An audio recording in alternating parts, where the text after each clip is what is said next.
નમસ્કાર વિદ્યાર્થી મિત્રો, હું છું સંજય નકુમ અને સ્વાગત છે તમારું આપણી channel feel physics with Sanjay નકુમમાં.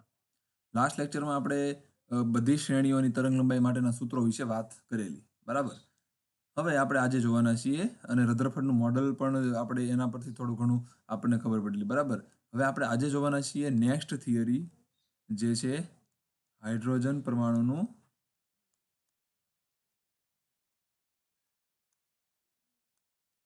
Bohr model. હવે હાઇડ્રોજન પરમાણુનું બોહર મોડેલ જોયા પહેલા આપણે રધરફોર્ડના મોડેલમાં શું ખામી હતી એ દર્શાવવું ચોક્કસ જરૂરી છે, બરાબર? તો સૌથી પહેલા આપણે એ દર્શાવવું પડશે કે રધરફોર્ડના મોડેલમાં શું ખામી હતી, બરાબર? તો રધરફોર્ડના મોડેલમાં પહેલા વાત કરીએ તો એને પરમાણુ કઈ રીતે પ્રકાર દર્શાવેલું એ આપણે કહીએ. તો એનું કેવું એવું હતું કે આ જે છે એ ન્યુક્લિયસ છે, બરાબર? ન્યુક્લિયસ એટલે કે પરમાણુનું કેન્દ્ર, પરમાણુનું એવું કેન્દ્ર કે જે પરમાણુની જે ધન વિદ્યુતભાર છે, બરાબર? આખા પરમાણુનો જે ધન વિદ્યુતભાર જે છે એ પરમાણુના કેન્દ્રમાં કેન્દ્રિત થયેલો છે. મતલબ બધો ધન વિદ્યુતભાર આ પરમાણુના કેન્દ્રમાં હશે, બરાબર? અને ઇલેક્ટ્રોન એની આજુબાજુ કોઈ બી જગ્યાએ આ રીતે, બરાબર? કોઈ બી જગ્યાએ હોઈ શકે છે આ રીતે એ ગતિ કરતા હશે, બરાબર? આ ટાઈપનું એનું કંઈક કેવું છે. તો હવે એ વસ્તુ જે છે એને સમજાવવી જરૂરી છે, બરાબર? ઇલેક્ટ્રોન કોઈ બી કક્ષામાં ગતિ કરે તો શું થાય? તો હવે આપણે વાત કરીએ કે ધારો કે ઇલેક્ટ્રોન આ જગ્યાએ, બરાબર? ધારો કે ઇલેક્ટ્રોન કોઈ પણ જગ્યામાંથી, હું એમ કહું છું, આ જગ્યાએ ઇલેક્ટ્રોન આ કક્ષામાં ગતિ કરે છે, બરાબર? આ ઇલેક્ટ્રોન જે છે એ આ રીતે ગતિ કરે છે. ઇલેક્ટ્રોન આ કક્ષામાં ગતિ કરે છે, સીધી વાત છે. હવે આ ગતિ એની કઈ થાય? ઇલેક્ટ્રોનની આ કઈ ગતિ છે? તો આવડી આ એની ગતિ છે વર્તુળાકાર ગતિ, બરાબર? હવે વર્તુળાકાર ગતિ કરતો કોઈ ભી કણ હોય કે પદાર્થ હોય કે કંઈ પણ હોય, એ કઈ ગતિ કરતું હોય? એ હંમેશા પ્રવેગી ગતિ કરતું હોય. અચળ પ્રવેગી હોય કે ન હોય એ જરૂરી નથી, બરાબર? પણ પ્રવેગી ગતિ તો કરતો જ હોય, બરાબર? તો પ્રવેગી ગતિ કરતો હોય, કઈ રીતે પ્રવેગી? એનું વેગનું મૂલ્ય જે છે એ કદાચ હું એમ કહું કે શું હોઈ શકે? એ એક અચળ હોઈ શકે છે, બરાબર? પણ જે પદાર્થનો જે કણનો વેગ જે છે, બરાબર? એનું મૂલ્ય તો અચળ હોઈ શકે છે, પણ એની દિશા વર્તુળાકાર ગતિઓને કારણે એની દિશા સતત બદલાશે, બરાબર? અને સતત બદલાય છે એનો મતલબ એની ગતિ કઈ થાય? પ્રવેગી ગતિ થાય. તો પ્રવેગી ગતિ જે કણ આ ઇલેક્ટ્રોન કરે છે, બરાબર? ઇલેક્ટ્રોન ન્યુક્લિયસની આજુબાજુ ફરે છે, મતલબ એ ઇલેક્ટ્રોન કેવી ગતિ કરે છે? પ્રવેગી ગતિ કરે છે. અને પ્રવેગી ગતિ કરતો હોય તો આપણે જે વિદ્યુત ચુંબકીય વાદ કહેવાય, બરાબર? વિદ્યુત ચુંબકીય વાદ જે છે, બરાબર? એ વિદ્યુત ચુંબકીય વાદ અનુસાર શું છે કે કોઈ ભી પ્રવેગી ગતિ કરતો કણ હોય, બરાબર? કોઈ ભી પ્રવેગી ગતિ કરતો જે કણ હોય, બરાબર? એ પ્રવેગી ગતિ કરતો કણ હોય છે, એ શું કરે છે? એ વિદ્યુત ચુંબકીય તરંગોનું ઉત્સર્જન કરે છે, બરાબર? શું કરે છે? વિદ્યુત ચુંબકીય તરંગોનું ઉત્સર્જન કરે છે. તો આ વિદ્યુત ચુંબકીય વાદ અનુસાર પ્રવેગી ગતિ કરતો કોઈ પણ કણ વિદ્યુત ચુંબકીય તરંગોનું ઉત્સર્જન કરે છે. તો અહીંયા જો આપણે વાત કરીએ કે આ ઇલેક્ટ્રોન જે છે, બરાબર? એ ઇલેક્ટ્રોન પ્રવેગી ગતિ કરે છે, મતલબ એ પણ શું કરશે? વિદ્યુત ચુંબકીય તરંગોનું ઉત્સર્જન કરશે, બરાબર? તો ઉત્સર્જન કરશે તો એની માટે એને શું જોઈશે? ઉર્જા જોઈશે, બરાબર? એને શું જોઈએ? વિદ્યુત ચુંબકીય તરંગોનું ઉત્સર્જન કરવા માટે ઉર્જા જોઈશે. તો એ ઉર્જા લાવવી ક્યાંથી? તો પ્રવેગી ગતિ કરે છે તો એને ઉર્જા વિદ્યુત ચુંબકીય તરંગોનું ઉત્સર્જન પણ કરવું છે. અને પ્રવેગી ગતિ ચાલુ છે, બરાબર?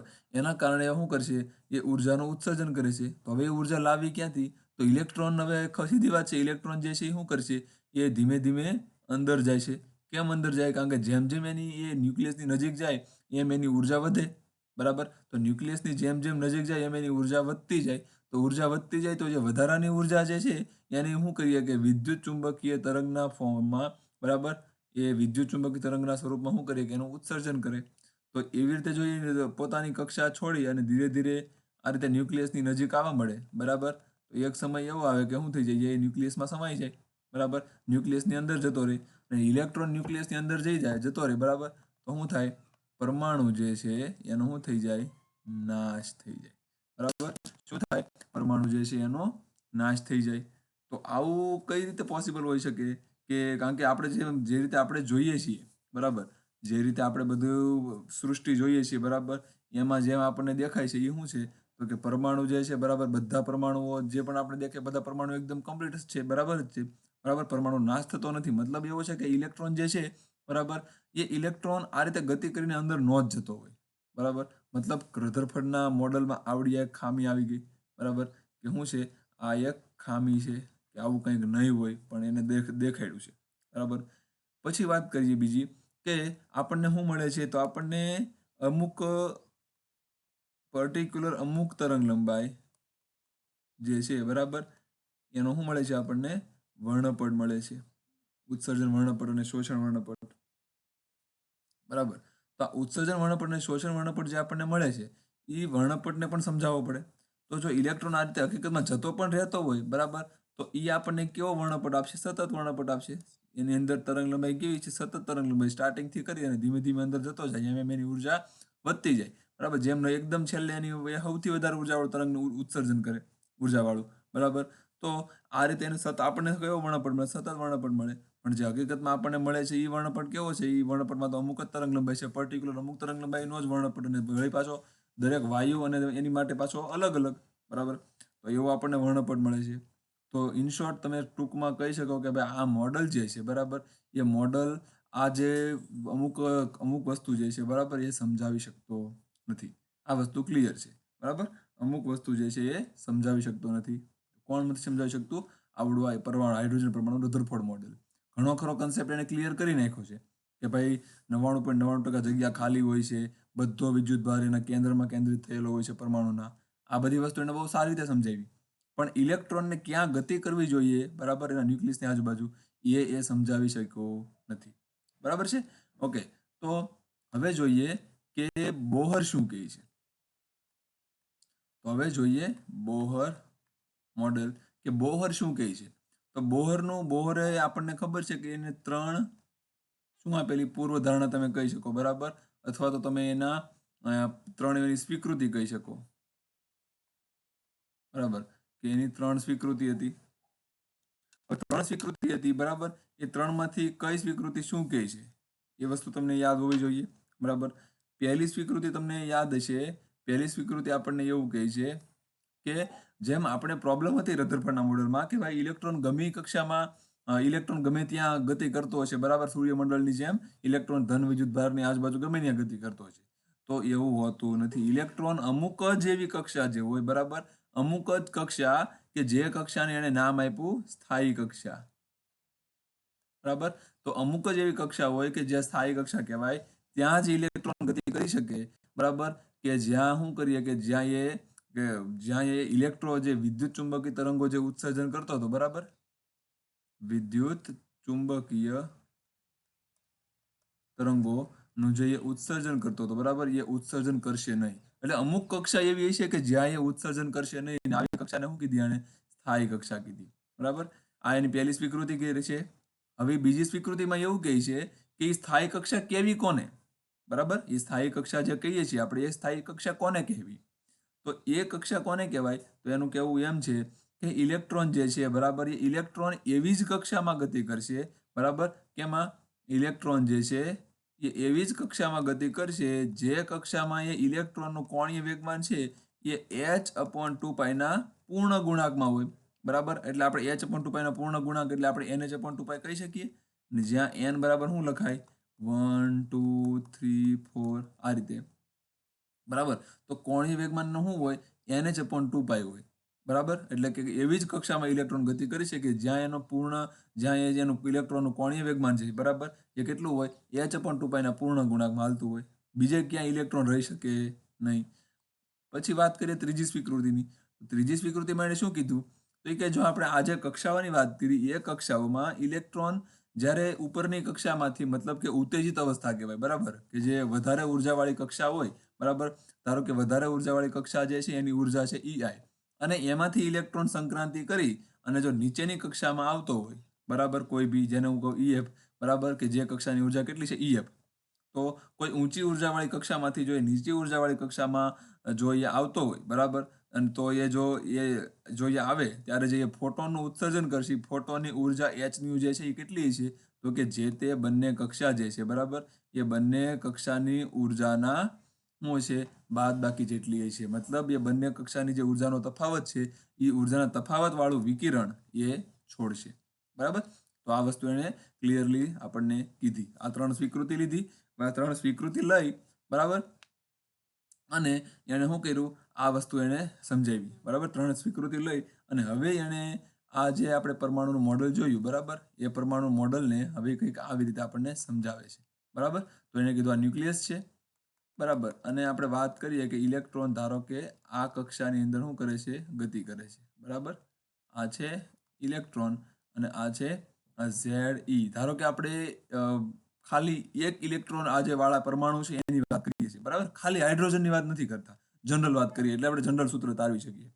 તો આની માટે ઇલેક્ટ્રોન ગોળ ગોળ ફરે છે, બરાબર? તો એને કેન્દ્રગામી બળ કોણ પૂરું પાડે છે અત્યારે? આ જે કેન્દ્રગામી બળ જે છે, બરાબર? એ કેન્દ્રગામી બળ કોણ પૂરું પાડે છે? તો કે અહીંયા ઇલેક્ટ્રોનને કેન્દ્રગામી બળ કોણ પૂરું પાડે છે? કુલમ્બ બળ. સીધી વાત છે, બરાબર? કોણ પૂરું પાડે છે? કુલમ્બ બળ. તો આપણે લખી શકીએ કે mv² by r is equal to શું લખાય? કુલમ્બ બળ. કુલમ્બ બળ એટલે કેટલું થાય? તો કે k Q1 Q2 upon r², બરાબર? Q1 Q2 એટલે E into Ze. તો ઉપર આપણને મળશે Ze² ના છેદમાં k એટલે કે 4πε0 1/4πε0, બરાબર? અને ઇન્ટુ r². એક r ને કેન્સલ કરી દઈએ તો આપણને મળશે mv² બાય r ની જગ્યાએ r કેન્સલ થઈ ગયો, બરાબર? એક r ને આપણે શું કર્યો? કેન્સલ કરી દીધો. તો આપણને મળશે Ze² divide by 4πε0 r. Okay, તો આપણને r મળી ગયું. હવે r જે છે, બરાબર? એ r ની અંદર અમારે ત્રિજ્યાનું સૂત્ર મેળવવું હોય તો હું અહીંયા r ઇઝ ઇક્વલ ટુ શું લખી શકું? Ze² divided by 4πε0 mv². Clear? આ રીતે હું લખી શકું. તો મને આને હું કહી દઉં છું સમીકરણ નંબર 1. હવે મારી પાસે આ શું આવી ગયું? મારી પાસે ત્રિજ્યાનું સૂત્ર આવી ગયું, બરાબર? પણ એમાં વેગ એક ઘટે છે. તો વેગ જે છે, બરાબર, એને હું ક્યાંથી લાવીશ? તો વેગ જે શોધવા માટે હું કરીશ ઇલેક્ટ્રોનનું જે કોણીય વેગમાન જે છે, બરાબર, એ nh/2π જે છે, બરાબર, એનો ઉપયોગ કરી અને હું વેગ શોધી શકું. તો મારી પાસે ખબર છે, મારે હું લખી શકું કે mvr is equal two nh/2π. Clear? આવું મારી પાસે છે. તો ચાલો તો હવે આપણે કરીએ આ વસ્તુ. એમાંથી આપણે વેગ મેળવીએ, પણ એના પહેલા આપણે નવા પેજ પર જતા રહીએ.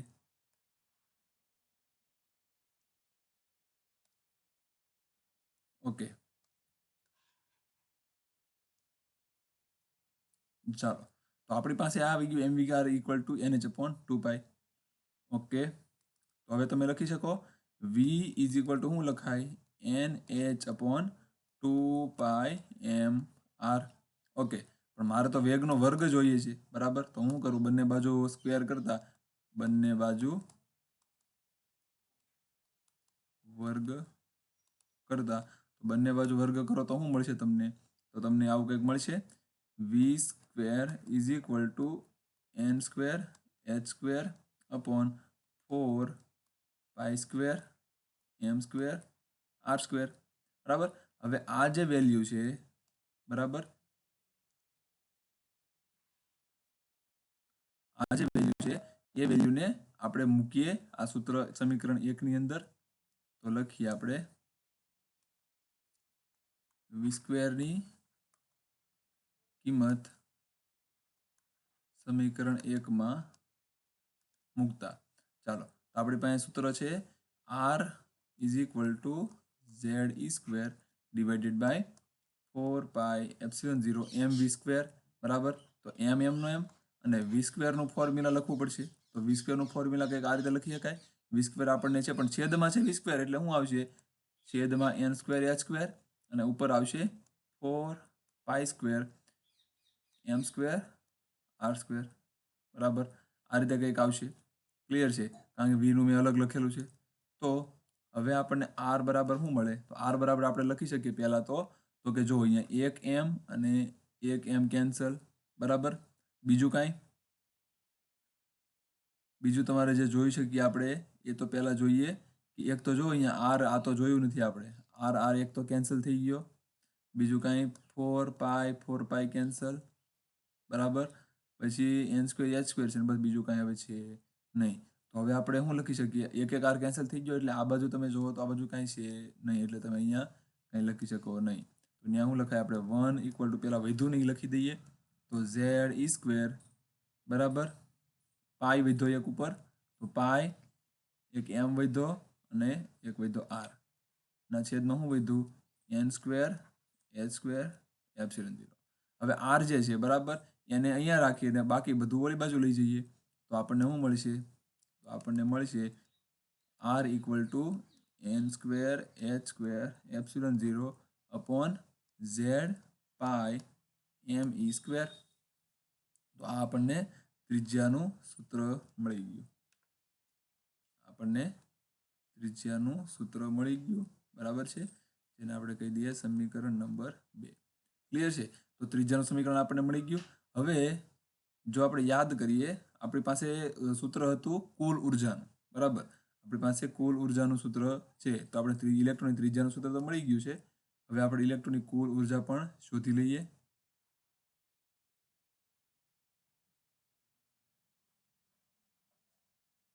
બરાબર, તો આપણે લખી શકીએ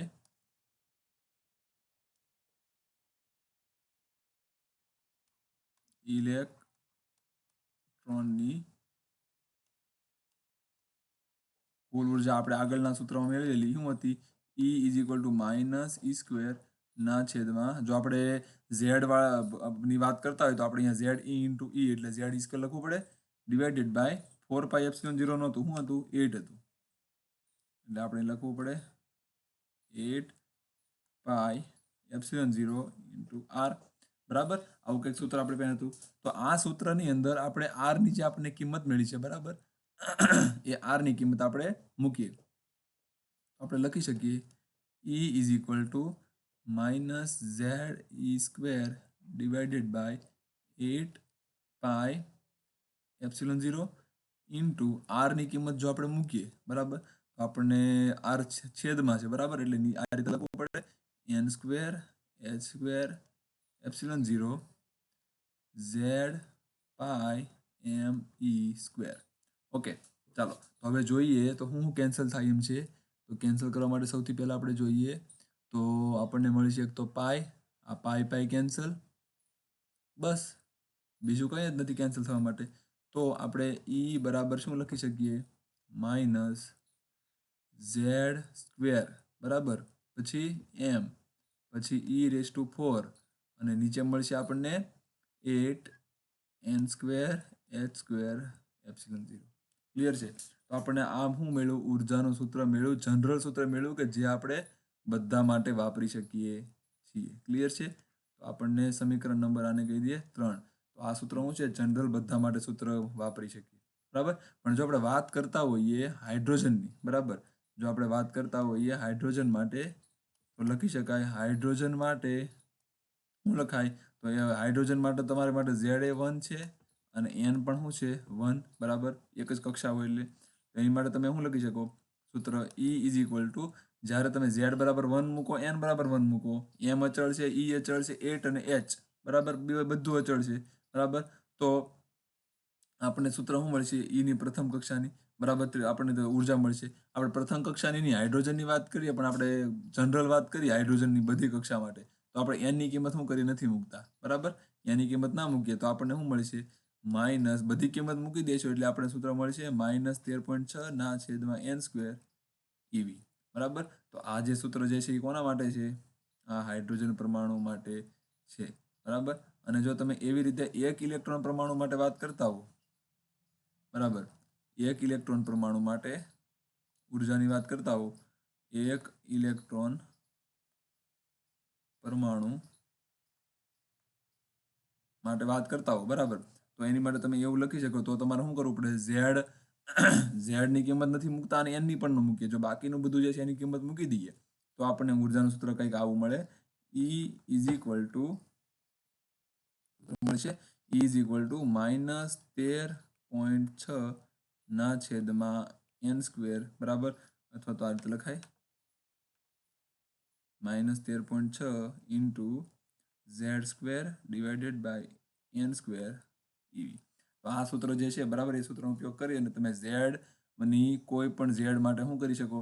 જે કોઈ બી પ્રકારના એક ઇલેક્ટ્રોનનો પરમાણુ હોય બરાબર, એટલે ઝેડ કોઈ પણ હોય અને એટલે કે કોઈ પણ પરમાણુની કોઈ પણ કક્ષા માટેની ઉર્જા તમે શોધી શકો. ક્લિયર છે? તો અને આમાં જો તમારે બોહર ત્રિજ્યા શોધવી હોય, બરાબર?